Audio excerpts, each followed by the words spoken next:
This is an absolutely cracking book for looking at the guarding of the senses and the rationale behind that.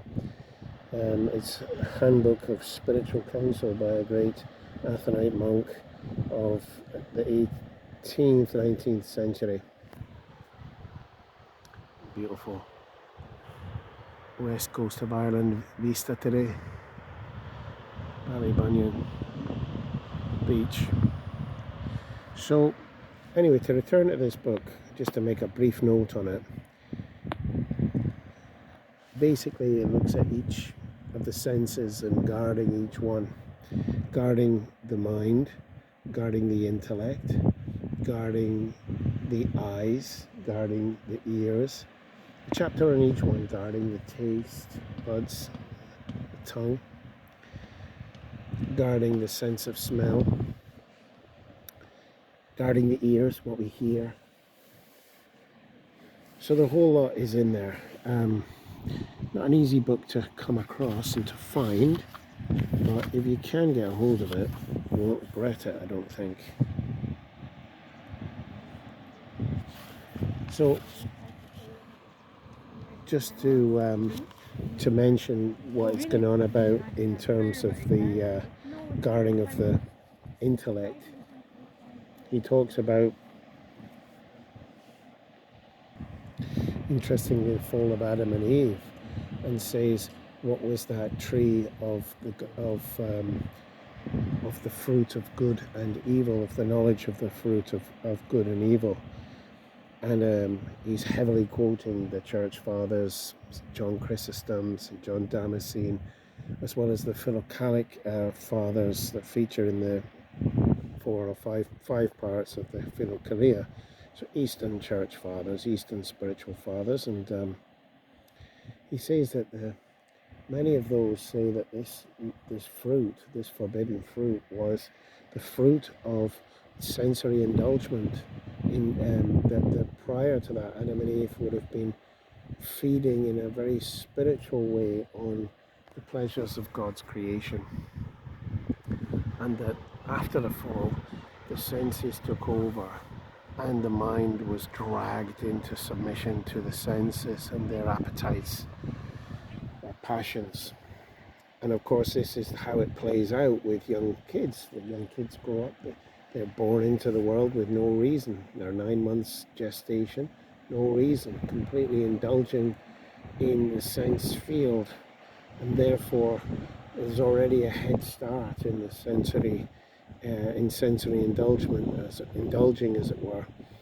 And asceticism, which is a work of grace, according to the church fathers, if it's done properly, will be difficult because of the years of moving in the opposite direction.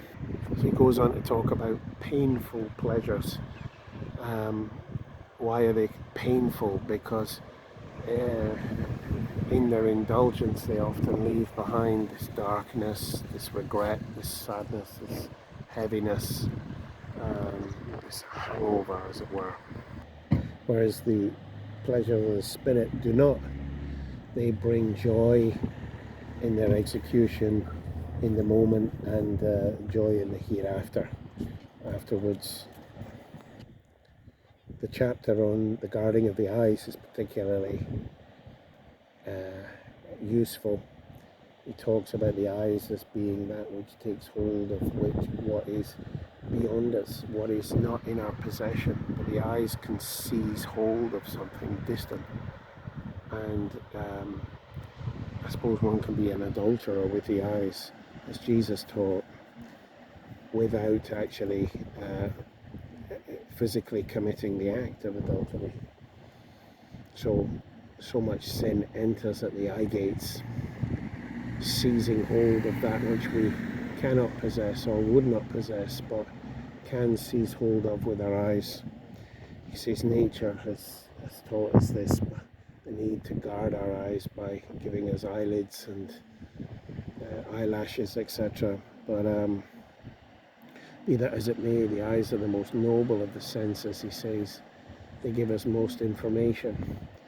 And Therefore, they can often, unfortunately, be the cause of the most desperate falls.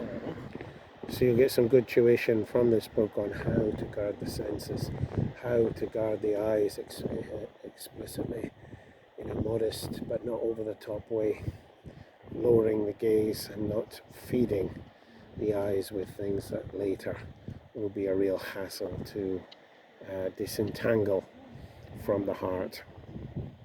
There's a similar book being written by a Kamal Belize hermit. It's a thinner tome recently, and it's called Silence, and it just looks at silencing each sense, a chapter on each sense, silencing the eyes, etc. The reason Christ came into the world, according to these church fathers, is to help us to come out of this slavery to the sense gates, that the mind which should be king is ruled by the passions, enslaved and wounded and bruised by it, by this slavery, that Jesus came to make us once again love, cherish and seek the spiritual realm, the invisible realm, through the cross, through following Christ, through his sacraments, through prayer, through filling the mind not with the, I'm going to say, garbage on the internet, the garbage in the modern world, but with biblical matters, with the Bible.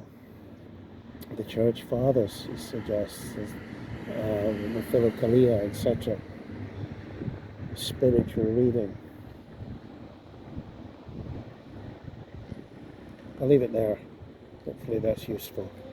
Very good book, highly recommended. Very much in line with like the Ascent at Mount Carmel by St. John of the Cross, another very good one about purging the spirit from the disordered appetites in order to ascend the mountain of the Lord.